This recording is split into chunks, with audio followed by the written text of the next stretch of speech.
Bien, bonjour à tous.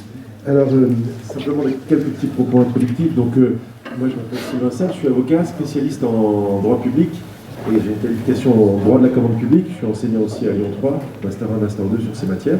Et on a l'habitude, moi j'ai l'habitude depuis 15 ans de faire énormément de conseils aux collectivités. On fait plus de conseils que de contentieux d'ailleurs, de conseils aux collectivités comme des AMO. Donc on répond en tant qu'AMO, c'est un maîtrise de droit juridique pour le montage de contrats. Alors bien évidemment, on parle, nous on travaille beaucoup dans les équipements publics sportifs, notamment les piscines, remontées mécaniques, parce qu'on est à Lyon, voilà, mais dans tous les équipements publics sportifs. Donc c'est vraiment de l'AMO juridique.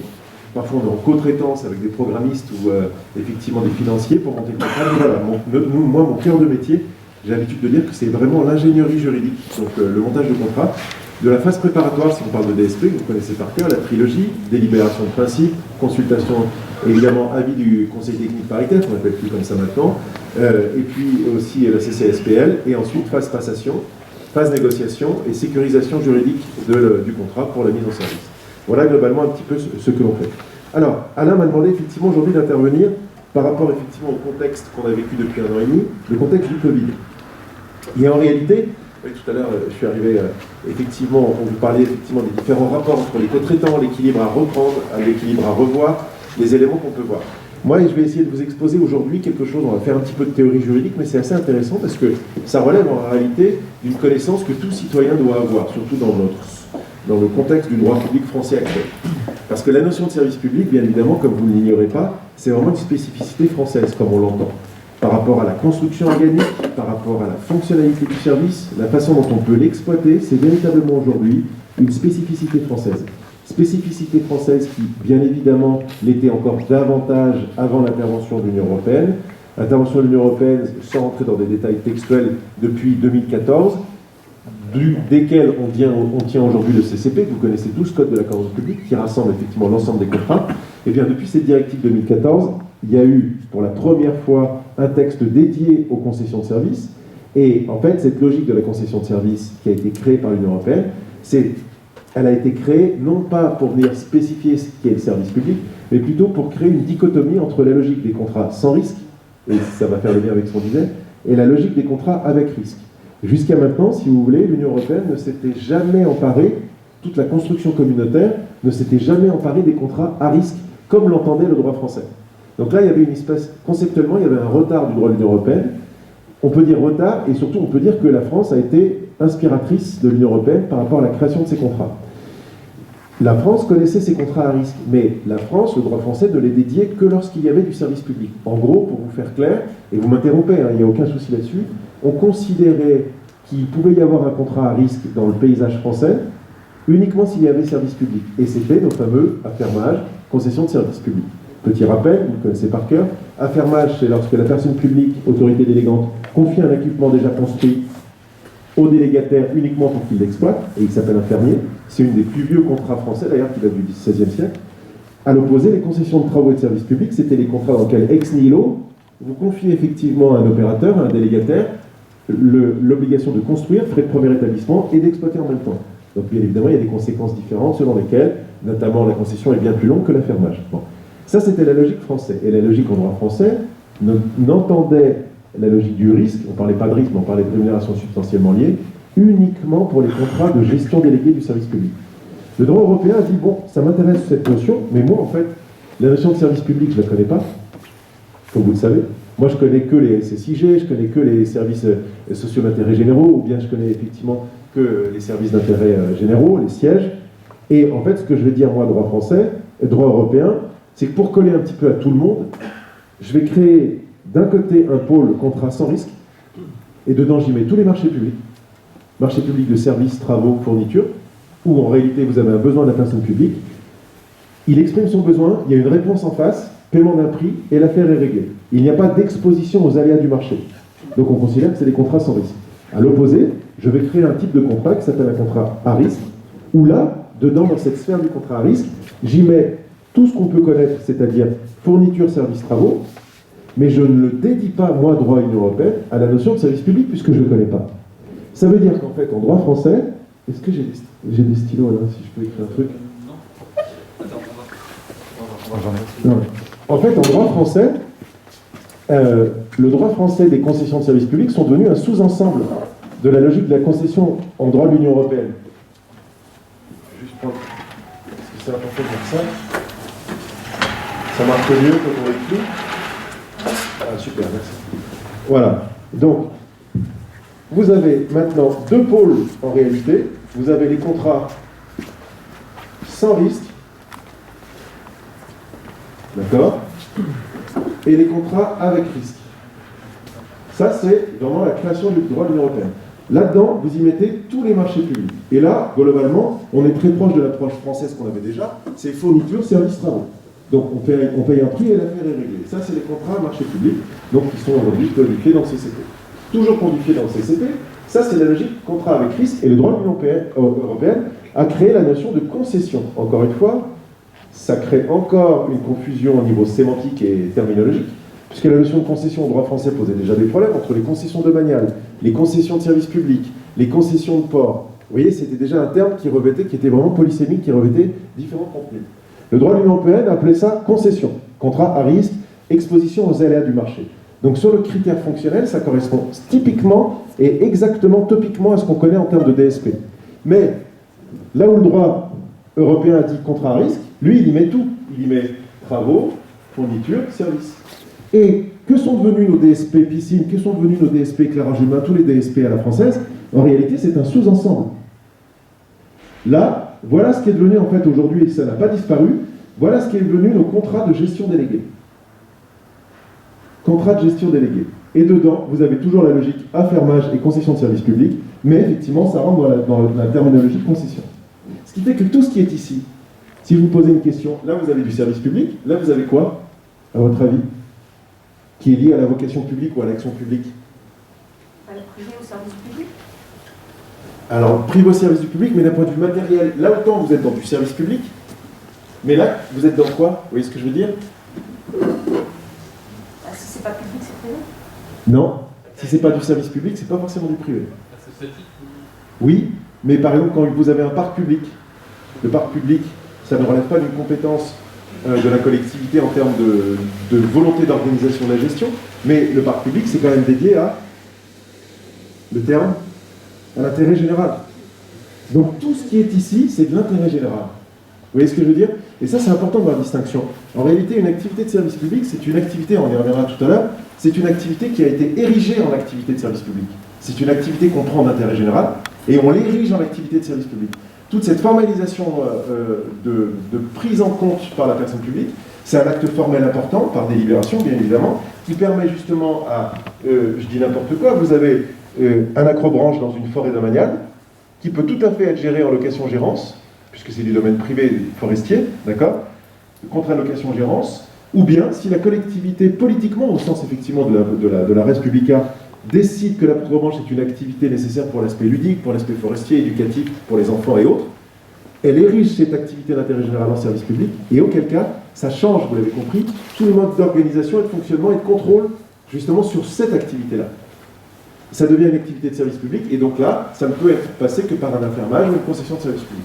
Voilà la grande différence majeure, et ça va faire le lien pour vous expliquer tout à l'heure, c'est vraiment au cœur du débat que vous avez eu, c'est que le service public, on va voir, on va faire une analyse, effectivement, des composantes en termes de théorie de gestion du service public. Et on va voir qu'en réalité, la personne publique ne se démet jamais, ne se défait jamais d'une prérogative fondamentale du service public, c'est ce qu'on appelle la direction stratégique du service public. Et on va voir ce que ça revêt, même si on est en forme DSP.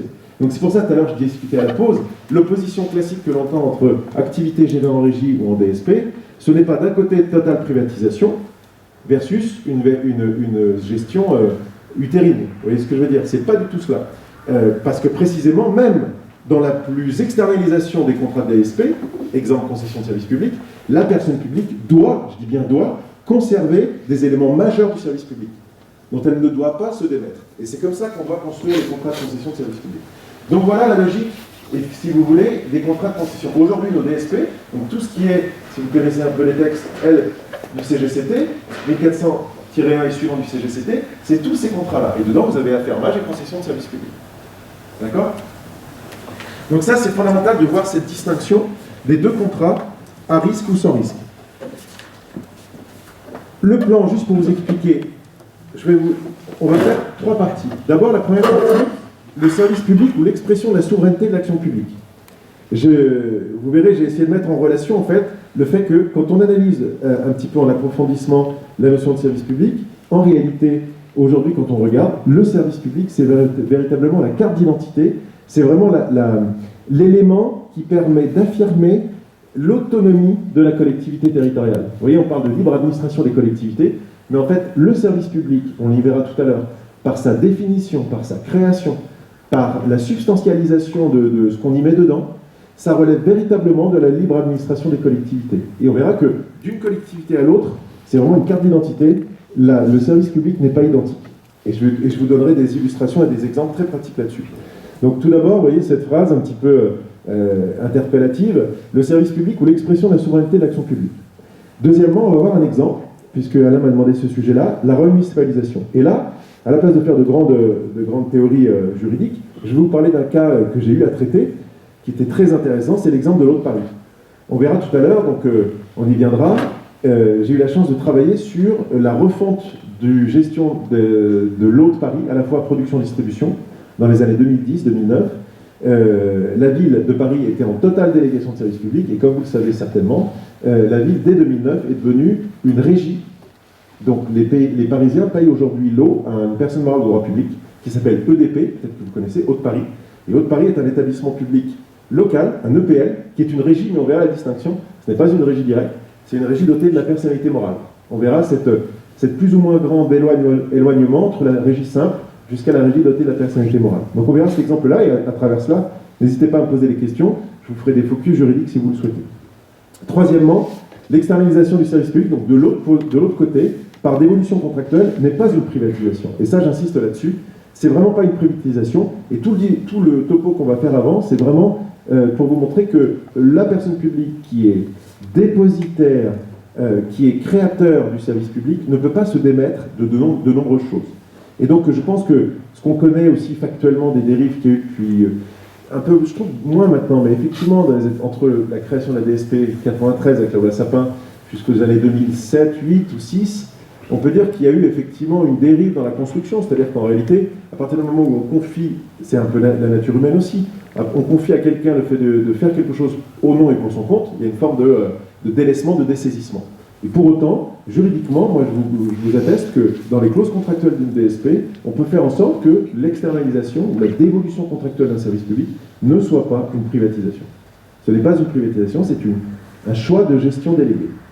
Et simplement là-dessus, avant de rentrer dans le grand 1, je vais aussi vous montrer quelque chose, et je rebondis sur le discours que j'avais. En fait, la façon de... ah, super, plusieurs couleurs. Merci bien. Bouge-moi, j'arrive. Sur le choix du mode de gestion, ce qu'il faut bien comprendre, c'est que la personne publique, et on va le décortiquer tout à l'heure, puisqu'elle a la direction stratégique du service public, je vais vous expliquer ce que ça revêt, et ce que ça comme définition, elle a le pouvoir, ce qu'on appelle l'acte d'habilitation. L'acte d'habilitation, c'est en fait le fait de dire, moi, personne publique, j'ai un service public que j'ai érigé comme tel, j'ai la liberté, je dis même plus que la liberté, c'est ce qu'on appelle l'opportunité, c'est-à-dire que le juge n'a pas le droit d'aller contrôler, de décider du mode de gestion que je vais en faire.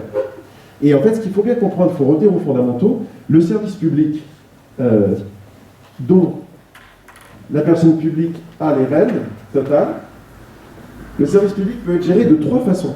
À la liberté, à la discrétion, à l'opportunité de la personne publique qui en est dépositaire. De 3 façons. Première façon, c'est ce qu'on appelle effectivement la régie. Donc c'est une gestion interne, on peut dire, internalisée. D'accord ? Je ne rentre pas dans les détails si c'est SPIC ou SPA. Si vous avez besoin, n'hésitez pas à me poser la question. Donc sous forme de régie pure par les agents, là on est vraiment dans une forme internalisée du service. D'accord ?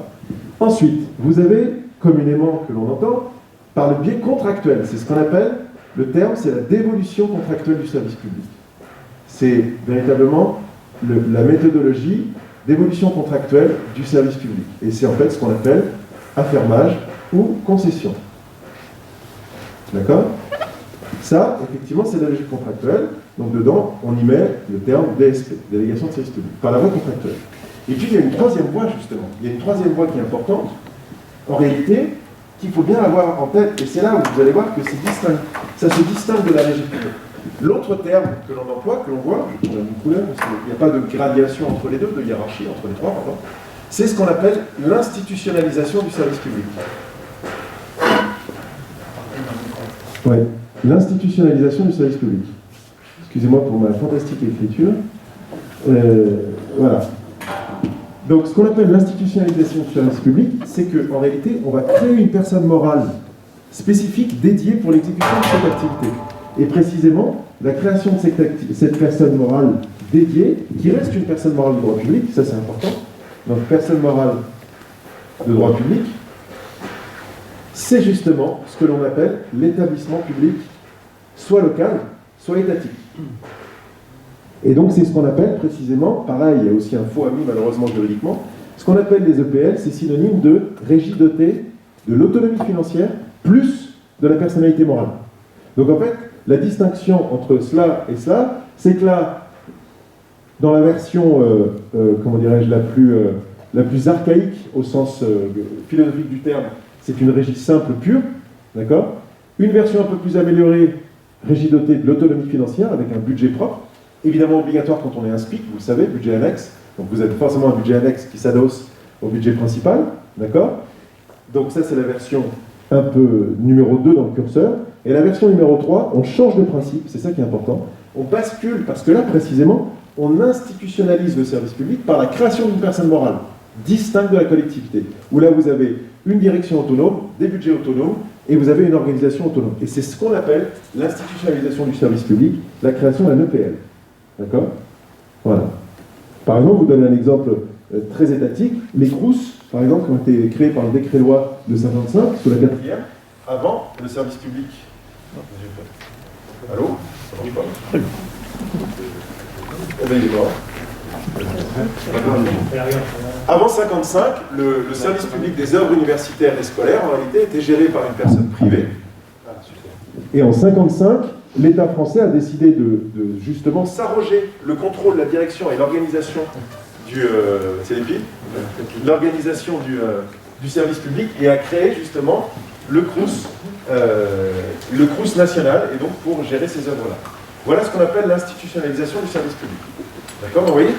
Et là, pour le choix de cela, ça c'est une position de délibération de l'Assemblée délibérante, et il y a une totale opportunité, une totale discrétion. Ça veut dire, et je vous montrerai des exemples, c'est que là, vous avez le juge a un pouvoir très restreint. Le juge qu'on appelle ne contrôle que l'EMA. L'erreur, merci. L'erreur manifeste d'appréciation. C'est-à-dire son contrôle, il est très léger pour savoir effectivement le choix entre ça, ça et ça. Donc il faut vraiment avoir déjà, ça constitue déjà la mesure, une des premières mesures principielles de la notion de service public, c'est que la personne publique a la liberté quant au choix du mode de gestion délégué. Voilà. Donc vous voyez, le service public, c'est véritablement la carte d'identité de la personne morale de droit public. C'est une notion contingente. Alors, je fais juste un petit aparté là-dessus. Quand je dis personne morale de droit public, on pourrait apporter une nuance ou un détail, une précision. C'est que personne morale de droit public, et je rajoute dans l'ordre public, dans l'ordre du droit public français, personne morale souveraine, c'est-à-dire bénéficiaire de la libre administration des collectivités territoriales.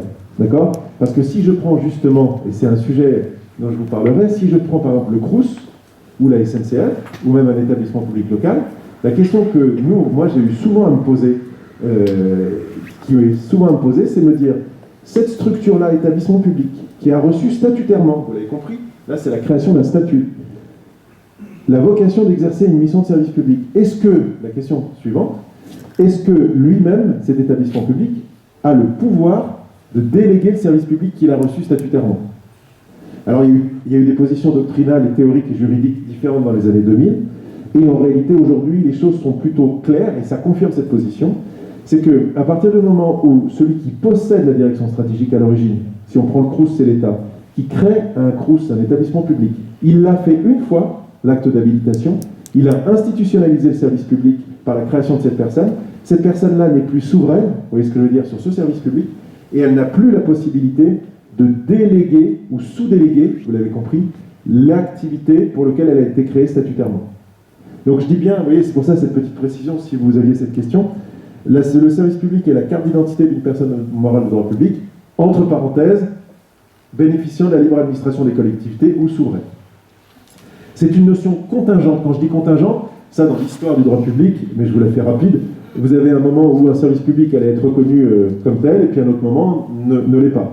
Ça suit l'évolution de la société, bien évidemment. Il y a l'exemple typique, c'est la notion de théâtre, qui à un moment en 1916 n'a pas été reconnu comme un service public, et en 1923 qui est reconnu. Donc c'est contingent à la fois temporellement, spatialement, c'est-à-dire que d'une collectivité à l'autre, et là on est vraiment dans l'acte politique pur, l'acte politique fondamental, c'est-à-dire qu'une collectivité peut décider que l'acrobranche, je dis n'importe quoi, sera du service public, et puis dans une autre commune, elle va décider que non. Mais là on est dans le pur acte politique, précisément parce que ce service public, vous l'avez compris, n'est pas un service public obligatoire.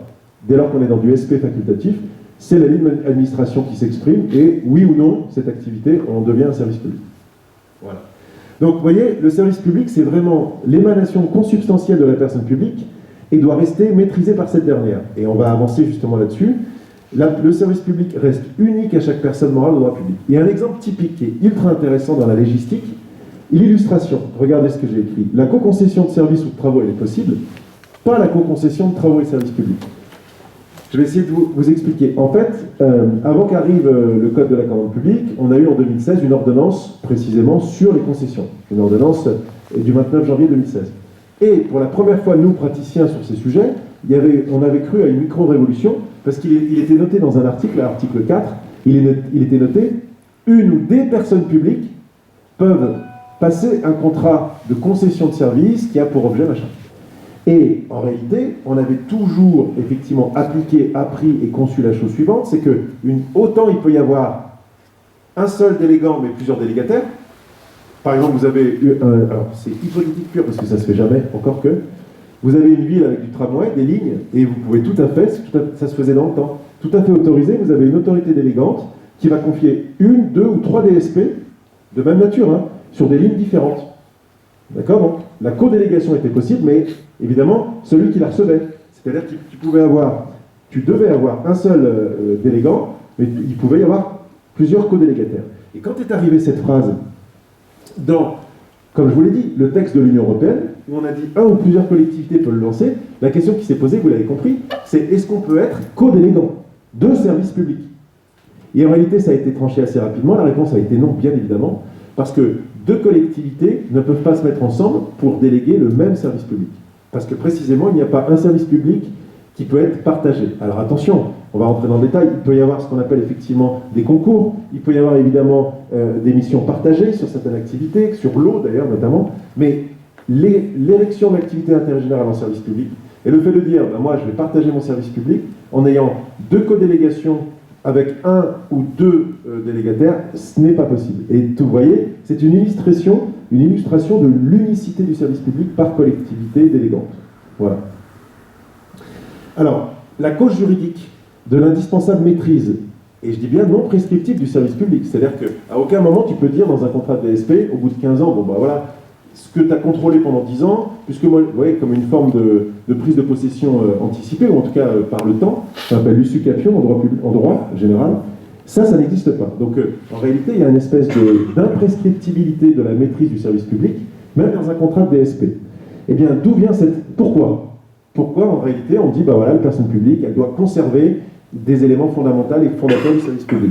Ben, c'est très simple, c'est la vocation d'intérêt général et d'action publique de toute personne morale de droit public. Et ça se réfère, si vous connaissez aussi tous ces arrêts, les vieux arrêts comme de Castelnaudary de 1932, c'est qu'en gros, on ne peut pas déléguer, par exemple, le service des gardiens pénitentiaires. Vous voyez, ça a été beaucoup, avec l'époque des grandes, à l'époque de la financiarisation des contrats publics, avec les PPP, on voulait tout faire sous PPP, vous vous en souvenez? Les campus, les universités, les prisons. Et dans les prisons, on va dire, bon, voilà, en fait, on va tout faire en PPP, on va tout confier au privé. Et là, il y a eu des arrêts qui ont dit, non, le service de gardiennage, le service pénitentiaire est impossible à être délégué. Donc, vous voyez, il y a des choses... Alors, on pourrait dire, oui, mais est-ce que c'est uniquement les activités régaliennes? Réponse non, pas uniquement, ça descend plus bas, ça percole plus bas. Il y a plein d'activités qui sont même des services publics facultatifs, qui n'ont pas vocation à être exécutées par une personne privée. Donc, vous voyez, pour assurer cette maîtrise qui ne peut pas être transférée, il est nécessaire d'analyser, je vais essayer de vous faire une analyse précise, la nature fonctionnelle des tâches qui sont assumées dans l'activité de service public et de les répartir. Par conséquent, en fait, quand on regarde la théorie de gestion du service public, il y a 3 grandes composantes du service public. Grand 1, la direction stratégique. Et on le verra tout de suite, cette direction stratégique ne peut jamais être confiée à une personne publique. Jamais. Deuxièmement, la gestion opérationnelle du service. Et troisièmement, l'exécution matérielle de ce service public. Vous voyez, déjà, vous l'avez en tête, dans l'entonnoir, vous avez des choses qui sont ultra importantes en haut. Au milieu, on verra, c'est aussi très important. Et enfin, l'exécution matérielle, on va voir que dedans, il n'y a pas de service public. Mais c'est une exécution strictement matérielle. Alors, tout d'abord, la direction stratégique du service public. Cette fonction-là, c'est la première. C'est la fonction dite, effectivement, principielle. C'est la direction pure du service public. La tête, elle est première, elle est principielle parce qu'elle est première et elle est fondamentale. C'est la direction du service public, c'est la direction de sa stratégie, la direction de sa maîtrise. Et oui, quand on y réfléchit un peu en droit public, c'est véritablement, c'est ça l'acte politique. L'acte politique, c'est décider d'une action dont la personne publique a le monopole, entre guillemets, ou en tout cas, elle a l'initiative fondateur, et elle va décider des modalités d'organisation, de fonctionnement, de contrôle, de sanction. C'est ça, en réalité. Par conséquent, cette direction stratégique, elle appartient obligatoirement à une personne morale de droit public. Et en fait, la question qui doit se poser, c'est à qui revient le dernier mot quand on choisit des objectifs. Et ça m'a fait penser à une notion, Carl Schmitt, qui était un grand juriste, qui a parlé de la notion de souveraineté. Et Carl Schmitt définit, aujourd'hui en droit public c'est reconnu comme tel, la souveraineté, c'est décider de la situation exceptionnelle. Vous voyez, c'est intéressant ça. Et vous voyez, par rapport au Covid, c'est très important. Ça m'a fait vraiment penser à ça. La souveraineté, c'est décider de la situation exceptionnelle. Donc là, il y a quelque chose qui arrive, le phénomène extérieur au parti, le Covid, avec les théories de la force majeure, vous connaissez la trilogie, extériorité, imprévisibilité, résistibilité. Qui va gérer ça? C'est la personne publique. Parce qu'elle est souveraine sur son service public. Donc c'est pour ça que j'ai parlé de souveraineté de l'action publique à travers le service public. Et donc cette fonction supérieure, elle regroupe 5 compétences fondatrices. Première compétence, et oui, en fait, là on va rentrer dans des détails ultra précis que vous voyez au quotidien, et qui se traduit par du texte. D'abord, la compétence de fondation et de suppression du service public. Exemple, la délibération d'érection d'une activité d'intérêt général en mission de service public. Ça, c'est une délit formelle, et c'est une activité de service public. D'accord? Donc, ça, effectivement, le fait de dire « je crée le service public » ou « je le fais disparaître », c'est véritablement la liberté, et c'est l'autonomie, et c'est la puissance au sens philosophique de la personne publique. Je le crée ou je le supprime. Et il arrive que des délégations, il arrive qu'il y ait des services publics qui disparaissent. Encore une fois, c'est un acte politique. Je vous prenais l'exemple de l'Acrobranche. Si demain la municipalité change pour d'autres orientations, effectivement, d'intérêt de commune ou autre, on décide que cette Acrobranche, maintenant, redevient une activité d'intérêt général. Et donc, on va repenser le mode de gestion de cette activité d'intérêt général. Donc, je le crée, je le fais disparaître. Deuxième compétence, la compétence de choix du gestionnaire opérationnel. Et vous voyez, ça revient à ça. C'est-à-dire, c'est moi, personne publique, non seulement je crée mon service public, je le fais disparaître, mais quand il est créé, deuxième élément fondamental, deuxième stade, c'est moi qui décide la façon dont je veux qu'il soit géré. Et le juge n'exerce qu'un contrôle limité là-dessus. D'accord? Donc voilà, je crée mon service public, je fais disparaître. Et quand je le crée, deuxième stade, je dis 1, il va être géré en régie. 2, il va être contractuellement confié par délégation de service public. 3, il va être institutionnalisé par la création d'une personne morale de droit public dédié qui s'appelle établissement public. Troisième compétence, troisième composante majeure de la direction stratégique, c'est la compétence de fixation des principes d'organisation et de fonctionnement du service public. Et là, on rentre dans le cœur du sujet. Par exemple, moi je le vois quand on négocie des DSP purs. Je vous donne un exemple. Les clauses réglementaires d'un contrat de DSP, c'est vous qui les décidez, c'est la personne publique qui les décide. D'accord? C'est pas du contractuel, parce que dans un contrat de DSP, il y a des clauses dites réglementaires et des clauses dites contractuelles. Il y a des compétences juridictionnelles qui sont différentes. Les clauses réglementaires, c'est vraiment comme le disait un ancien Léon Duguy, les clauses réglementaires, c'est les clauses qui existeraient si le contrat était géré en régie. Donc en fait, c'est l'autonomie, c'est la capacité de créer, d'organiser le fonctionnement du service public. Et ça relève de la personne publique. Autre exemple de cette compétence-là, c'est la fixation des horaires d'ouverture. Il y a tous les grands arrêts qui, en réalité, il y a dans les années entre 98 et 2010, tout le critère distinctif que faisaient les juges. Par exemple, quand vous aviez, par exemple, je pense à Grignan, sur les domaines muséographiques ou des domaines comme ça, le juge disait qui décide des horaires. Et si on disait c'est la personne publique, bon, bah c'est un service public. Et si c'est pas la personne publique qui décidait des horaires, c'est une activité en réalité au mieux d'intérêt général, si ce n'est totalement privé. Donc vous voyez, la notion de critères, ça a été un des critères fondamentaux au départ, sur la fixation des horaires d'ouverture, mais vous voyez, on est vraiment là au cœur de l'organisation. Un autre exemple, c'est l'élaboration de la grille tarifaire.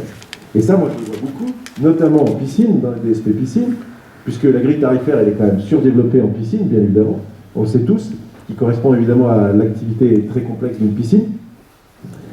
La grille tarifaire, ça reste véritablement le pouvoir de la personne publique. Alors, bien évidemment, je dis cette phrase, mais après, tout cela, c'est un objet de négociation, bien évidemment. Mais si vous voulez l'aspect politique de dire, moi, pour les scolaires, je veux ce prix, pour les clubs, je veux ce prix, pour le public, je veux ce prix, ça, c'est la personne publique qui le met. Et nous, quand on rédige le cahier des charges, moi, quand je rédige le cahier des charges, il y a des clauses que je dis, ça, on ne négociera pas, et ça, on pourra négocier. Vous voyez? Et donc, quand on arrive en négociation avec les délégataires potentiels, eh bien, ils savent qu'il y a des éléments qui sont incompressibles, qui ne peuvent pas être négociés. Donc, la négociation se portera sur autre chose. Elle se désaxera de cela pour potentiellement se porter sur la durée, sur la compensation, vous voyez, toutes ces choses-là. Donc ça, vraiment, c'est le pouvoir politique, au sens noble du terme, de l'activité de direction stratégique. Quatrième, et on avance dans les clauses. Et oui, moi, quand je dis ça, j'ai vraiment mes chapitres de contrat dans la tête. Chapitre 3, contrôle. Chapitre 4, vérification. Quatrième compétence, la compétence de contrôle du respect de ces principes. Vous voyez, on en parlait tout à l'heure. Compétence de contrôle, c'est vraiment, et au-delà du rapport annuel, qui est aujourd'hui surdéveloppé, qui est très précis et autres. Je précise vraiment, et moi, c'est les premiers conseils que j'avais donnés au moment du Covid, c'est de faire des réunions, convoquer le délégataire sur des sujets, pour lui demander des choses, des comptes rendus, pour évoluer, pour avancer. Donc, le pouvoir de contrôle de l'autorité délégante, dans une DSP, elle est fondamentale, elle est consubstantielle du contrat, et je précise, il n'est pas besoin que ce soit écrit dans le contrat. Ça, c'est la grande force des contrats publics. Tout n'est pas dans le contrat. Il y a des choses qui sont métacontractuelles, qui sont d'origine jurisprudentielle, ou effectivement d'origine réglementaire ou textuelle. Donc, le pouvoir de contrôle de l'autorité délégante sur son délégataire, il s'exerce sur pièce et sur place à tout moment, quand il le veut. Donc, il peut tout à fait faire des copies à tout moment, des convocations, demander un point d'étape sur certains moments. Soit il institutionnalise ses points d'étape, soit il le fait au fil de l'eau comme il le souhaite, sur un moment précis. Et en l'espèce, l'événement du Covid aurait justifié ou a justifié ou pouvait justifier effectivement des réunions régulières à l'initiative de l'autorité publique. Donc voilà, pouvoir de contrôle du respect de ce principe. Je pose mes principes et j'ai la puissance de les contrôler. C'est ça le contrôle du service public. Et enfin, cinquième composante de la direction stratégique, évidemment, qui va avec, pour pas que ça reste du droit mou, c'est le pouvoir de sanction, la compétence de sanction. Compétence de sanction, évidemment, c'est fondamental. Il y a un vieil arrêt de 1907 qui dit, même en l'absence, et moi je le vois même dans les marchés publics, alors marché public un peu moins aujourd'hui, parce que tout est plus ou moins écrit maintenant. Vous ne pouvez pas appliquer des pénalités de retard dans un marché public. Si, alors en plus, aujourd'hui, ça a changé, vous le savez certainement, avec les CCAG du 1er avril 2021. Donc il faut une phase de contradictoire, de dire attention, je vais te punir, voilà ce que j'entends comme punition, l'autre te dit non parce que j'ai bien fait ça, et tu modules ta punition. Mais normalement, tout est forfaitairement prévu et acté dans effectivement les marchés publics. En DSP, dans la pure théorie, il n'y a pas besoin d'avoir des clauses qui prévoient les formes de coercition. Et précisément, vous le savez, dans les clauses, dans les contrats de DSP, dans le chapitre sanctions, moi je mets 3 sous-chapitres. Je mets les sanctions effectivement pécuniaires, les sanctions coercitives et la sanction résolutoire. Sanctions pécuniaires, c'est simple, je vais retracer des tableaux avec des annexes, je vais essayer d'énoncer ce que je veux en termes de continuité du service public, vous l'avez compris. Si je ne respecte pas la continuité, voilà la pénalité que je t'applique, d'accord? Ça, c'est les sanctions pécuniaires. Sanctions un peu plus graves coercitives, c'est que là, si effectivement, normalement, très classiquement, si la sanction pécuniaire, si la cause de la sanction pécuniaire n'a pas été respectée 1 fois, 2 fois, 3 fois, je mets le contrat, ce qu'on appelle effectivement mise en régie d'office ou sursis à exécution. Donc soit je confie à un moment donné, mais attention, à un moment donné, et ça c'est des sujets qui interviennent assez régulièrement, je dis ce contrat, je le suspends pour ton exécution à toi et je le fais exécuter par un autre. Évidemment, tu paieras tout le préjudice que ça m'occasionne. Et à l'issue, quand tout redevient normal, où tu peux reprendre ton contrat, eh bien tu reprends le contrat comme avant, dans les mêmes termes et conditions. C'est ce qu'on appelle la régie provisoire. Et puis il y a l'exécution, alors ça, pardon, c'est ce qu'on appelle l'exécution d'office. Et la régie provisoire, là c'est un autre terme, c'est si les collectivités ont la capacité de reprendre l'activité par elles-mêmes. Vous voyez, par elles-mêmes, elles le reprend, et donc quand les choses reviennent à bon terme, on reprend le contrat de DSP. Et enfin, sanction ultime, évidemment, résiliation. Ce qu'on appelle la déchéance ou sanction résolutoire. Sanction, résiliation pour faute, pour motif d'intérêt général, on pourrait en faire tout un chapitre, je pourrais vous en parler. Mais voilà, ça c'est l'aspect sanction. Donc vous voyez, tout ce qu'on vient de voir, les 5 composantes de la direction stratégique, pour finaliser sur cet élément-là, ne sont jamais confiés à une tierce personne. Jamais. Ça doit transpirer dans le contrat. Ces 5 composantes ne peuvent faire l'objet d'une délégation, si l'on peut dire, ou un transfert à l'autorité privée. D'accord ? Deuxième niveau intermédiaire. Là, on est dans la phase deuxième fonction. C'est ce qu'on appelle la gestion opérationnelle du service public. Là, il y a plusieurs termes importants. Tu as la notion de gestion et la notion d'opérationnalité. C'est-à-dire qu'en gros, on est dans l'activité du contrat. D'accord ? Et cette deuxième fonction, et vous l'avez déjà compris, bien évidemment, c'est là où on est au cœur du mode de gestion déléguée. C'est justement la gestion opérationnelle, c'est le fait que, potentiellement, là, pour le coup, on peut confier cette fonction-là à un opérateur tiers, opérateur public ou opérateur privé. D'accord ? Et donc, bien évidemment, c'est là où il va y avoir des notions un peu précises. Première compétence de cette fonction intermédiaire, c'est la compétence de réglementer les liens avec les usagers du service public. Donc, vous voyez, ça, c'est ce qu'on appelle précisément aussi les clauses contractuelles. C'est le fait, potentiellement, je vous donne un exemple. Donc, je répète, la compétence de réglementer les liens avec les usagers. C'est établir le contrat d'abonnement, assurer son exécution. Et ça peut être fait par un tiers, dès lors que le tiers a reçu délégation de service public. Donc, c'est vu confier la gestion opérationnelle du service. Donc ça, c'est le délégataire, quand il est nommé, le fermier ou le concessionnaire, a le droit de réglementer et de créer sa relation avec l'usager, comme il le veut. Conditions d'ouverture, évidemment, les conditions d'hygiène, sécurité, comment il doit venir, vous voyez, toutes ces choses-là. Deuxième compétence de la gestion opérationnelle, qui peut être confiée à un fermier, c'est la compétence de réglementer les liens avec les agents du service public. Donc là, c'est les contrats de travail. Et ça, les contrats de travail, bien évidemment, c'est de l'autonomie et c'est de la potentialité de l'autorité qui gère le service public. Là, on n'est plus, vous voyez, c'est plus la personne publique qui va créer les contrats avec les agents ou avec les salariés de droit privé de la société qui exploite. Là, on est vraiment au cœur de la gestion, ressources humaines notamment, et voilà, c'est réglementer les liens avec les agents, ceux qui vont faire fonctionner le service public. D'accord ? Troisième composante de cette fonction intermédiaire, c'est la compétence de maîtrise d'ouvrage des installations du service public. Et là, vous l'avez compris, dans cette troisième composante, on est au cœur de la distinction entre concession de travaux de service public, d'une part, et affermage. Parce que, ça vous le savez, lorsque l'on est en concession de service public, le maître d'ouvrage de l'opération, c'est-à-dire celui qui va avoir la direction des travaux et des projets d'investissement, c'est le délégataire. C'est pour ça qu'on l'appelle concessionnaire. Donc, cette troisième composante, elle est importante parce que là, elle est très variable. Elle est très, justement, elle peut basculer d'un côté ou de l'autre. Si vous n'avez pas la maîtrise d'ouvrage de l'opération, c'est que vous êtes un fermier. Et si vous êtes un fermier, c'est précisément que vous avez les deux premières composantes, mais on ne vous a pas confié la maîtrise d'ouvrage. En revanche, si vous avez la troisième composante, c'est que vous êtes un concessionnaire de service public. Vous voyez, vous avez la maîtrise d'ouvrage. Par détermination de la loi, le concessionnaire de travaux et de service public est maître d'ouvrage de l'opération.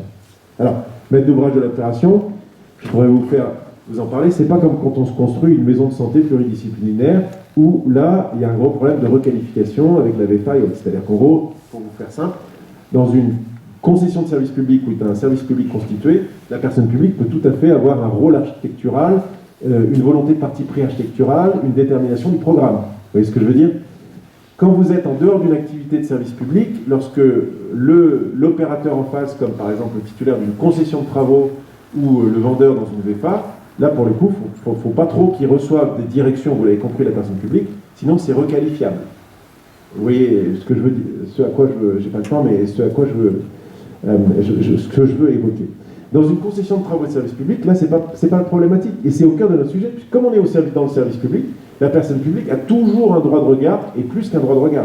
Il peut décider de la forme de travaux, du programme, de la méthodologie de la construction de son premier établissement. Et je vous pose la question, pourquoi le curseur est si loin dans la direction des travaux ? Parce qu'à la fin de la DSP, qu'est-ce qui se passe ? Exactement.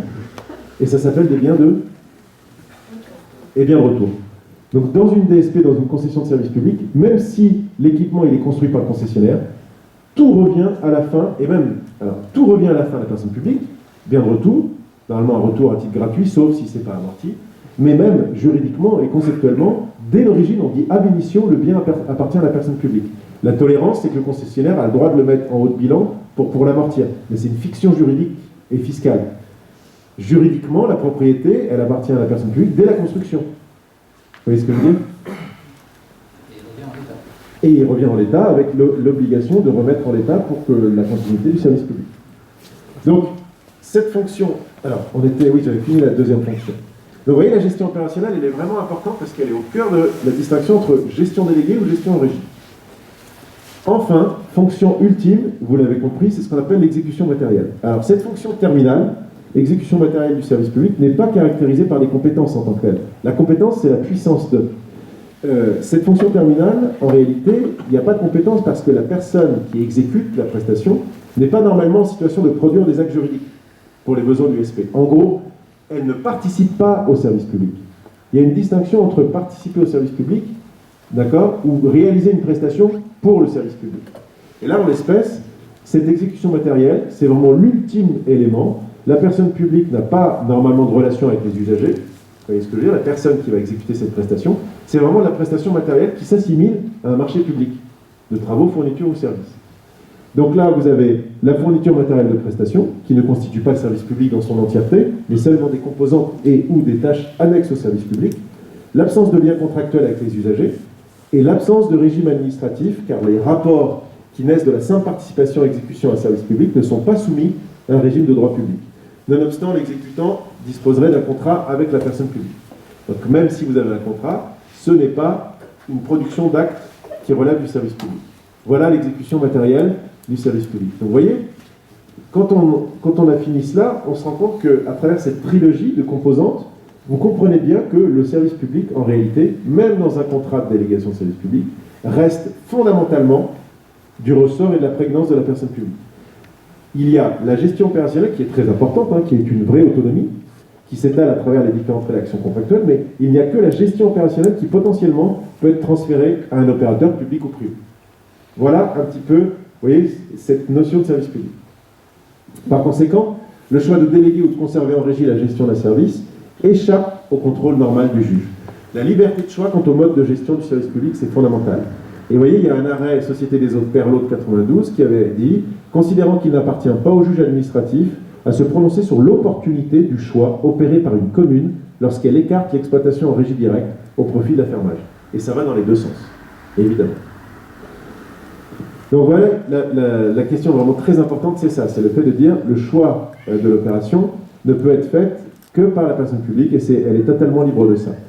Juste un point là-dessus, avant d'entamer la phase numéro 2, c'est que la délibération de principe que vous connaissez en délégation de service public, qui dit effectivement, d'ailleurs ça n'existe pas en marché public, en DSP on dit j'habilite le maire à lancer la procédure et à signer le contrat à la fin. En fait, cette délibération, elle peut faire l'objet d'un recours pour excès de pouvoir. Sauf que ce qu'a précisé effectivement, le Conseil d'État, c'est que cette délibération ne peut faire l'objet d'un recours pour excès de pouvoir uniquement sur ces éléments formels et non pas sur le fond. Donc vous voyez, ça confirme bien que la personne publique, elle a une vraie autonomie quant au mode de gestion du service public, selon la forme qu'elle veut faire. Voilà. Est-ce que vous avez des questions sur ce stade-là, avant d'entamer dans le 2 ou à la fin, comme tu veux? À la fin, on remonte des questions. Non, je continue. Alors, je vais vous parler de ça c'est vraiment une expérience, la remunicipalisation, l'exemple de l'eau de Paris. Juste pour faire un petit rappel historique qui est assez intéressant. En fait, alors moi évidemment j'ai appris ça quand je suis arrivé sur le sujet. Quand Delanoë est arrivé au pouvoir en 2001, à la ville de Paris, ça c'est assez incroyable, parce que je l'ai vu. Au sein de la ville de Paris, je vous le donne en mille, il y avait 7 personnes qui étaient dans le service qui contrôlait la gestion de l'eau sur la ville de Paris. Elles étaient 7 personnes. Évidemment, je vous retrace le paysage contractuel de l'époque. Vous aviez la Sagette, une SEM qui produisait l'eau en dehors de Paris, donc production, traitement d'eau, et qui amenait l'eau, effectivement, pour la distribuer. Sur la distribution, vous aviez 2 contrats de délégation de service public, rive gauche, rive droite. Alors c'était, les classiques à l'époque, c'était la Lyonnaise, Et puis l'autre, je ne sais même plus ce que c'était la compagnie des eaux. Comment? Non, alors le SIAP, c'est autre chose. Ça, c'est le syndicat d'assainissement, c'était pas l'autre. Donc vous aviez deux DSP. Une DSP pour rive gauche qui distribuait rive gauche et une rive droite. Donc vous aviez 3 contrats de DSP, un contrat de production avec la Sagette, qui est une SEM de la ville de Paris, un contrat de DSP pour rive gauche distribution, et un contrat de DSP pour rive droite distribution aussi. Vous imaginez les volumes que ça représentait, et vous aviez 7 personnes, vous voyez l'exemple qu'on parlait, 7 personnes sur la ville de Paris qui contrôlaient. Pas besoin de vous dire qu'en réalité, il y avait 0 contrôle. Et pour le coup, et c'est pas moi qui le dis, alors pour le coup, il y avait l'opposition qui le disait, et à l'époque, évidemment, le maire de Paris, et puis toute l'équipe, qui n'avait aucun contrôle, et donc l'eau était complètement dirigée par les délégataires. Ça, il n'y avait aucun sujet, il n'y avait pas de rapport annuel, bon.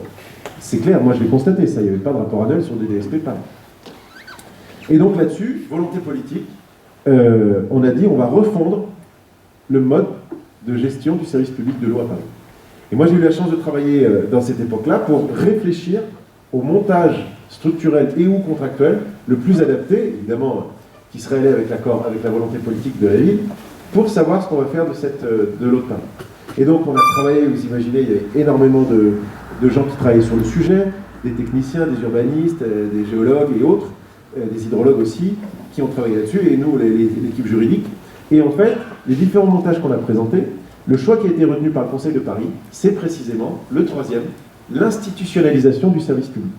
Donc la volonté de la ville, c'était de reprendre, et ça se comprend, de toute façon c'est un phénomène d'aller-retour, vous l'avez compris, comme il y a eu, vous avez cette disproportion manifeste, où il n'y avait plus aucun contrôle, alors que c'était une des plus grosses DSP de France, les plus grosses DSP de France, et bien là on est basculé dans l'autre sens, c'est qu'on a voulu, et politiquement c'est comme ça que ça a été présenté à l'époque, évidemment, on a voulu faire en sorte que l'eau soit un bien commun, c'est-à-dire toute l'époque où on disait, effectivement, et c'est encore le cas, l'eau doit être un bien commun, et donc par conséquent doit être repris par la personne publique. Et donc on a choisi, le Conseil de Paris en novembre 2009, je crois, a choisi de réinstitutionnaliser le service public de l'eau de Paris. Et donc en 2009 a été voté et a été créé les statuts de EDP, Haute-Paris, qui est justement on va revenir en arrière, qui est justement un établissement public local, en l'espèce un EPIC, industriel et commercial, parce qu'il y a un gros laboratoire qui s'appelle le laboratoire MAC, qui est très précis en termes d'eau, même mondialement, sur des chercheurs en laboratoire, qui travaillent dedans. Donc vous voyez, voilà cet historique, le montage structurel et contractuel en place, avec une belle faute, 2 fautes d'orthographe que j'ai fait, j'en suis très fier, en place, en 2001, volonté politique de la ville qui s'est manifestée par ça, pour le coup, là, il y a vraiment eu. Et vous voyez, quand on travaille en droit public, là, on voit vraiment l'acte politique. J'ai vraiment vu, vous voyez, au sens vraiment de citoyen, l'acte politique. C'est-à-dire que tout a été orienté, axé, pour qu'il y ait cette remunicipalisation. Et la ville de Paris, je vous rappelle, c'est 54 000 agents. La ville de Paris, c'est 54 000 agents. Donc vous imaginez, on avait des réunions avec la sous-direction, de la sous-direction, de la sous-direction. Les gens, ils arrivaient, ça c'était assez cocasse. Les gens, ils arrivaient, donc ils mettaient 15 minutes pour se dire bonjour, parce qu'en fait, les fonctionnaires ne se connaissaient pas. Il y avait 30 personnes, c'était des agents de la ville de Paris, ils ne se connaissaient pas. Donc voilà, ils se rencontraient à chaque réunion, et des personnes nouvelles. Donc volonté politique de la ville, on a fait une réflexion sur les différents montages transformatifs, et effectivement, vous voyez, le choix souverain qui a été décidé de remunicipaliser. Une fois ça, c'est très bien, mais après il y a du travail énorme. Parce que, comme je vous l'avais dit, les contrats de DSP étaient en place. Et donc là, qu'est-ce qu'on a dû faire? Là, il y a eu un acte aussi politique majeur. Dissolution de la Sagette. Donc en fait, cette SEM, ville de Paris, on l'a dissout. Et alors là, il y a tous les fiscalistes qui ont travaillé avec l'accord de Bercy sur le sujet. On a fait une TUP, une transmission universelle de patrimoine. C'est-à-dire qu'en gros, je vous la fais rapide, c'est pas le sujet, et moi j'ai appris beaucoup de choses, je ne suis pas fiscaliste. En fait, la SEM, vous connaissez par cœur les compositions capitalistiques d'une SEM, c'est plus de 50% personnes publiques en capital et le reste en privé. Et en fait, on a tupé la SEM, c'est-à-dire transmission universelle de patrimoine, on a transféré en un instant, en réalité, en fait, la ville a racheté les parts du privé, vous voyez ce que je veux dire, pour que ça devienne une société publique locale, sauf qu'à l'époque, ça n'existait pas, les SPL. Les SPL datent du 28 mai 2010. Ça n'existe pas. Donc en fait, c'était un concept innommé. Donc ça a été, la ville de Paris a racheté les parts des privés en un instant et a transféré, a liquidé immédiatement. Alors, je ne vous pas ce truc fiscal et tout, je ne connais pas, à liquider immédiatement en comptabilité ces sujets-là, et à tout de suite transférer concomitamment à l'établissement public qu'il a créé. Vous voyez ce que je veux dire? Sans passer par elle, parce qu'il y aurait eu des frictions fiscales et tout. Bon. Donc elle a racheté la SEM, c'est devenu une société publique innommée, immédiatement elle a liquidé ça, et elle a transféré ça en contribution à l'établissement public créé. D'accord? Donc vous voyez, il y a eu tout de suite la bascule, EDP a tout de suite été créé par ses statuts. Ça c'est très bien. Ensuite, contractuellement, qu'est-ce qu'il a fallu faire? Résiliation des deux contrats de DSP, avec la Lyonnaise et avec effectivement la Générale. Donc là, résiliation des contrats. Donc, vous imaginez, beaucoup de discussions, beaucoup de réunions, machin. Et donc, vous avez eu résiliation pour motif d'intérêt général.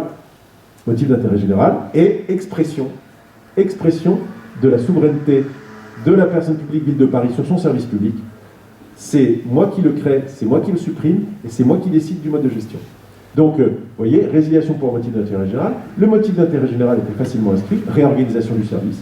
Vous savez qu'il est très facilement entendable. Après, évidemment, ça a été des considérations financières.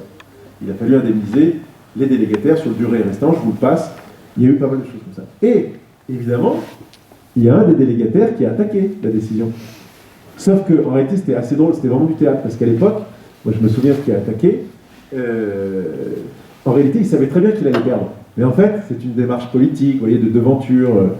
Donc il a attaqué devant le TA, et en fait, la ville de Paris a défendu toute seule, je crois, et évidemment, le TA de Paris a confirmé la liberté de choix de remunicipaliser le service public suite à un recours d'une des deux sociétés exploitantes. Mais c'était une démarche de devanture politique, sociétale, peut-être pour des notations, des choses comme ça. Donc voilà. Ensuite, délibération du Conseil de Paris sur la création, évidemment, d'établissements publics EDP. Les statuts ont été créés, et là, ce qui est assez intéressant, c'est que, comme vous l'avez compris dans l'historique, vous aviez une production, deux distributions, et puis vous aviez un laboratoire MAC qui faisait des analyses d'eau ultra précises. Et bien là, en créant EDP, on a rationalisé sur toute la chaîne de valeur, c'est-à-dire que EDP, l'établissement public, a repris toute la chaîne de valeur, a repris la prod et les distributions, relations usagers jusqu'à la facturation, et a repris aussi le laboratoire. Donc au sein d'EDP, il y avait toute la chaîne de valeur de l'eau de Paris, de la production, jusqu'aux relations usagers et facturation. Et aujourd'hui, le service fonctionne en l'état. Voilà, vous voyez, sur cet exemple de remunicipalisation, pour vous montrer qu'à travers cet exemple, c'est vraiment l'expression de l'autonomie, de la puissance de la personne publique. Moi, effectivement, j'ai vraiment rencontré la volonté politique dedans. Juridiquement, les choses étaient faisables. Évidemment, c'était des ateliers immenses. Il y avait plein d'ateliers à faire. La résiliation contractuelle, de la création de statuts, de la gestion, évidemment, d'indemnisation financière. Et puis, effectivement, on a passé ça. Juste pour la petite histoire, ce qui est intéressant aussi, c'est que tous les délégataires qui, évidemment, ont fait des cris d'orfraie parce qu'on les résiliait, ils ont très vite appris qu'en réalité, EDP allait leur passer des marchés. Vous l'avez compris. C'est-à-dire que EDP, établissement public de Paris, en ressources humaines, évidemment, elle s'est énormément équipée en ressources, bien évidemment, mais en technologie pure et puis en exécution, évidemment, elle a pris comme titulaire de marché public, parce qu'elle a le droit de faire des marchés publics. Vous voyez, c'est la distinction que je vous disais tout à l'heure. Elle a pris la Lyonnaise et la Générale en marché public. Pas pour tout, mais pour partie. Donc ça a un peu tamponné les aigreurs, voyez-vous. Et donc, comme je vous le disais tout à l'heure, sur l'acte d'habilitation, EDP, il ne peut pas faire des sous-délégations de services publics, puisqu'il a été institutionnalisé par la création du service public par la ville de Paris. La seule possibilité, ça c'est un sujet sur lequel aussi on avait beaucoup écrit à l'époque, la seule possibilité, parce qu'eux ils voulaient encore des DSP, les délégataires. Mais on leur a dit non, juridiquement c'est pas possible, ça sera que des marchés publics. Vous voyez ce que je veux dire? Parce que, précisément, l'acte d'habilitation n'a lieu qu'une seule fois, c'est comme une allumette, création de DP, j'institutionnalise le service public, et en aval, je ne peux passer que des marchés, et non pas de service public. Voilà. Alors, l'externalisation de l'autre côté, mais ça vous le connaissez un petit peu mieux, c'est pour ça que je fais moins disert là-dessus, mais en plus, ça rebondit avec ce que j'ai fait en introductif. Pour le coup, ce n'est pas une privatisation. Et j'ai essayé de vous le démontrer dans cette première partie, c'est que précisément, la direction stratégique du service public ne sera jamais transférée. Et donc là, vous avez plusieurs choses, et c'est l'exemple que je vous disais tout à l'heure, c'est que la délibération de principe qui décide d'externaliser, elle n'est évidemment attaquable que sur sa dimension formelle, sur les vices propres de la délib, mais pas sur le fond. Et donc, l'externalisation, véritablement, du service public, c'est un acte, encore une fois, d'autonomie, et dont on pourra en parler très longtemps, mais ça, c'est dans toutes les clauses du contrat de DSP, il y a des éléments qu'on introduit pour expliquer que clause de revoyure, clause de contrôle, clause de vérification, retour sur des activités. Et aujourd'hui, en plus, avec la numérisation des datas, comme vous le savez, vous pouvez avoir, vous, en tant qu'autorité délégante, un contrôle bien plus présent, surtout avec les systèmes, je pense aux piscines, par exemple, les systèmes d'automatisation de vérification, vous pouvez avoir un retour direct de ce qui se fait. Donc, vraiment, moi, je le vois quand je rédige les contrats de DSP, l'externalisation du service public n'est absolument pas une privatisation comme on peut l'entendre au niveau capitalistique. Voilà, j'en ai terminé. Donc, n'hésitez pas à me poser des questions, si vous le souhaitez. Oui? J'ai une question sur la réinternalisation de l'eau de Paris, là, dans votre cas, entre la volonté... Merci Alain. Entre le début de la volonté politique et la mise en œuvre, il s'est passé combien de temps? Eh ben, bonne question. Donc, Delanoë est arrivé au pouvoir en 2001. Évidemment, audit général. Donc, il y a eu plein de cabinets d'audit. Il y a eu un premier document qu'il a alerté en 2006, doc finalisé 2006. Décision politique, c'est vraiment cristallisé et renforcé en 2006. Vous voyez? Donc, lancement des marchés d'AMO et remunicipalisation, création d'EDP, novembre 2009. Voilà. Ça peut paraître court, long, mais en même temps, c'est court aussi quand on y pense. Oui, mais c'est vrai que tout est long. Ah bah, tout est long, bien sûr. Puis bon, ça c'est... Enfin, la ville de Paris, quand elle travaille sur un sujet, elle a une étude, deux études, deux contre-études, trois contre-études, cinq contre-études. On connaît tous la ville de Paris. Entre-temps, les choses peuvent changer. Enfin, les choses vont trop vite par rapport au délai en France. C'est clair. C'est toujours un peu... Ok, merci.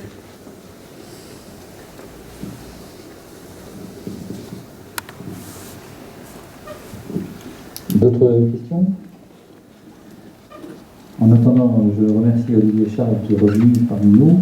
Je voulais faire deux petites remarques. Là, on vous a offert des petits cadeaux à l'entrée. Je vois que les calepins, ça a l'air de bien marcher. Il y en a certains qui ont peut-être besoin d'un deuxième calepin, parce que beaucoup de choses ont été notées, apparemment. Sujet très intéressant.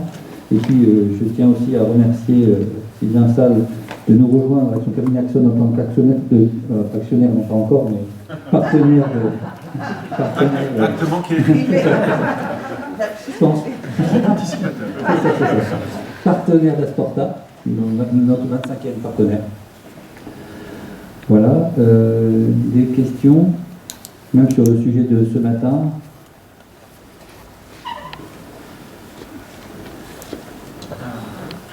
Moi, j'ai une question. On a parlé donc du coup de régie, de DSP et d'institutionnalisation avec les établissements publics. Comment on positionne là-dedans des syndicats mixtes, par exemple? Il y a pas mal d'agglos qui avant qu'on soit agglos, ont confié des équipements sportifs à des syndicats mixtes. Est-ce que ces syndicats mixtes sont institutionnalisés? Je ne vais pas y arriver. Comment sont-ils représentés et est-ce qu'eux peuvent passer derrière des DSP ou pas? Alors, ça c'est une très bonne question là. Parce que quand on parle d'intercommunalité, vous l'avez compris, quand je parlais tout à l'heure de collectivité souveraine, l'interco peut l'être. Peut l'être, si ça relève de sa compétence.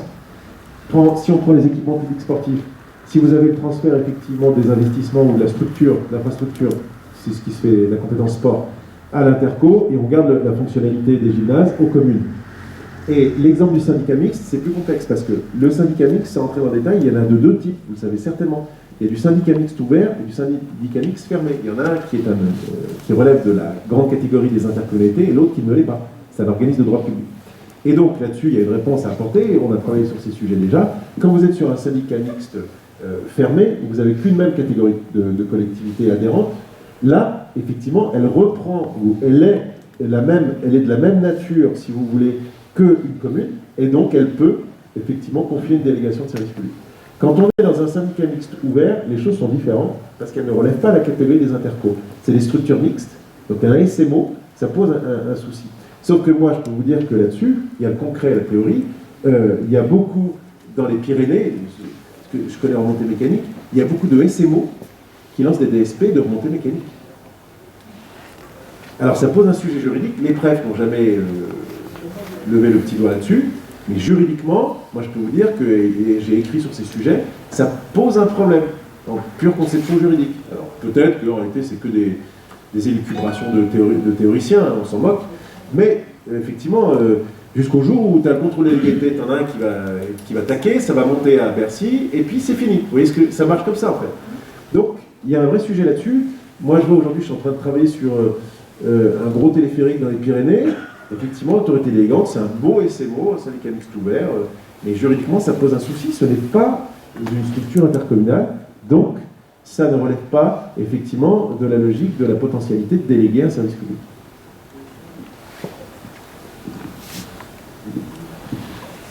Oui.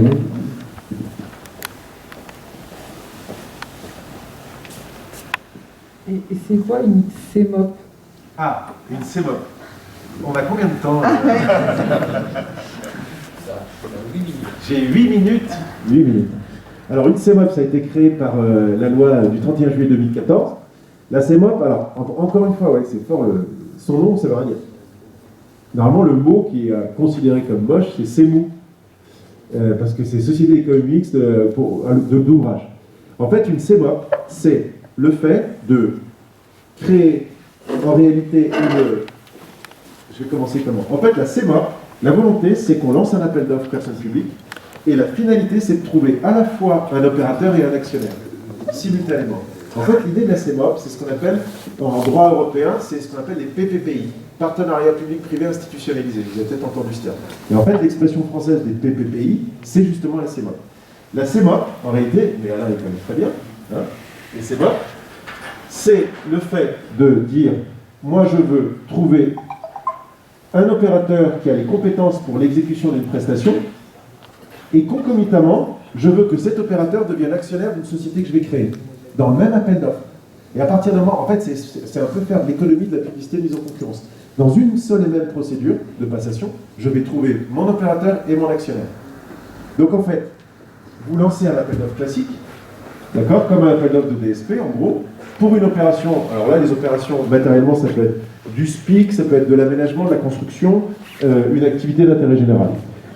Vous lancez une opération, une procédure de passation. Vous trouvez un actionnaire, vous trouvez un opérateur qui a les compétences, puisqu'il y a les critères de sélection classiques, et simultanément, une fois que vous l'avez trouvé, vous créez une société, alors une SEM, une société d'économie mixte, et en fait, immédiatement, l'opérateur que vous avez trouvé va devenir actionnaire de la société.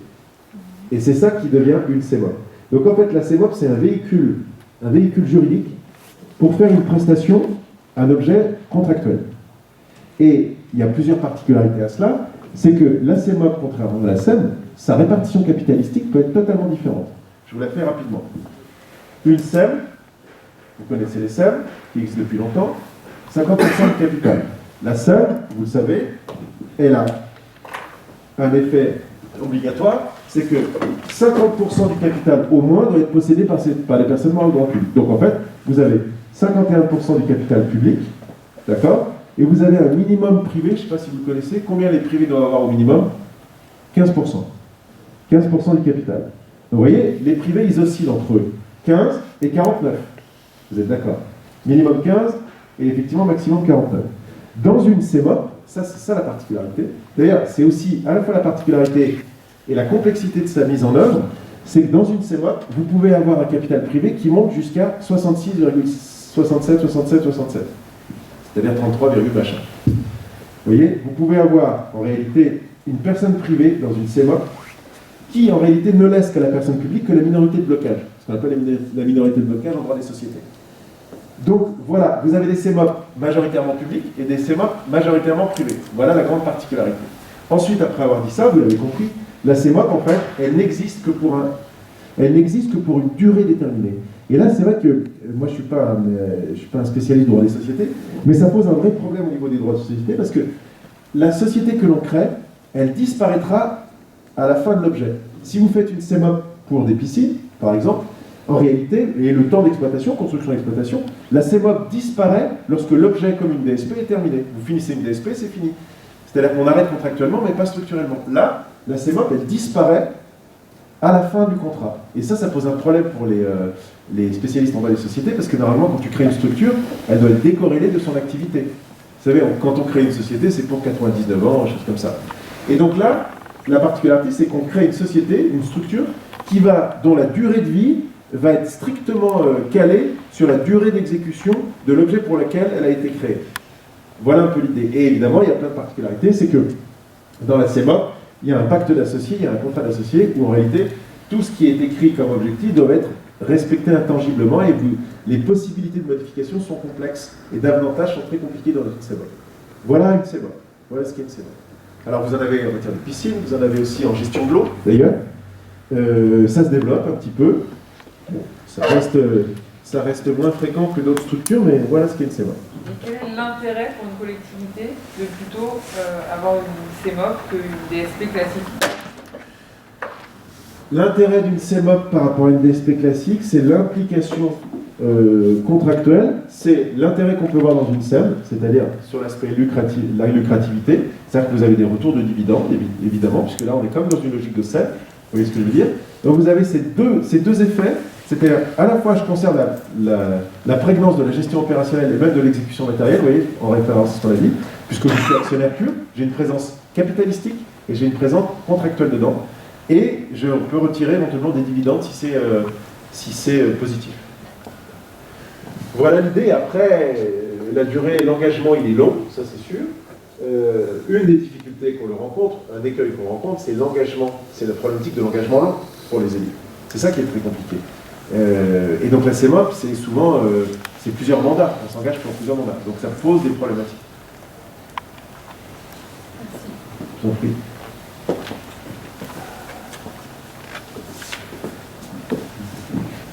Oui. Il y a encore 3 minutes. Et du coup, petite question, si on devait expliquer tout ça à un élu et l'aider un peu dans son choix de mode de délégation, donc régie, institutionnalisation, ce qu'on expliquait avant, quels sont un peu les grands principes de choix qui peuvent l'éclairer? Donc il y a la maîtrise du service public que j'ai entendu, mais le coût j'imagine, mais est-ce que vous avez un peu comme ça des grands indicateurs sur lesquels on peut se préparer? Ouais, voilà. Ouais, merci. C'est simple. Il y a un facteur majeur, moi je le vois dans les collectivités, c'est que si la collectivité ne dispose pas de la potentialité d'exécution, soit au niveau ressources humaines, soit au niveau motivation, où il est clair que la régie elle est compliquée. Si vous n'avez pas l'équipe qu'il faut, parce que vraiment en réalité même quelque chose qui est une activité de service public qui n'est pas forcément de grande ampleur, comme une petite piscine ou autre, il faut quand même énormément de monde. Il faut vraiment être staffé. Donc si la collectivité elle est faiblement sourcée, si effectivement c'est pas son habitude culturellement d'exécuter une prestation en régie, moi je déconseille la régie parce que ça va demander trop d'efforts et trop de pertes au début en réalité de la collectivité. Donc vraiment l'idée, moi, soit de la régie, soit de la remunicipalisation, il faut vraiment qu'il y ait une volonté politique. Il faut qu'il y ait une volonté politique et il faut qu'il y ait des équipes derrière qui puissent assurer cette activité. Donc vous voyez, ça c'est un premier critère. Ensuite, sur l'institutionnalisation, le choix entre l'institutionnalisation ou la dévolution. Là, c'est pareil, ça relève souvent d'une position politique. Et je vous donne un exemple qui peut être théorisé. Prenons les offices du tourisme. Les offices du tourisme, vous savez, il y a plusieurs façons de les exécuter. Plus la collectivité est grande et plus c'est une dimension très importante d'une collectivité, je pense en remonter les stations de ski bien évidemment, les offices du tourisme c'est des EP, c'est des établissements publics. En gros, ça permet à la personne publique d'avoir la maîtrise de la personne publique qu'elle traite. C'est pas un régime associatif, donc on peut faire du merchandising, de la vente de machin, tout ce qui est maintenant Internet, d'accord? Et la personne publique conserve une maîtrise dessus, et elle est autonome. Vous voyez ce que je veux dire? Le tourisme autonome, ça lui permet d'être encore plus libre sur des activités un peu plus privées et lucratives. Donc vous voyez, voilà un peu l'esprit sur l'institutionnalisation du service public. Après, vous voyez, la ville de Paris, entre nous, l'exemple que je vous ai donné, j'ai envie de vous dire, c'est bien parce que c'est la ville de Paris. Elle est capable de faire ce qu'elle veut. Elle va prendre la dernière exception juridique, et si elle a la volonté politique, bah, elle va le faire.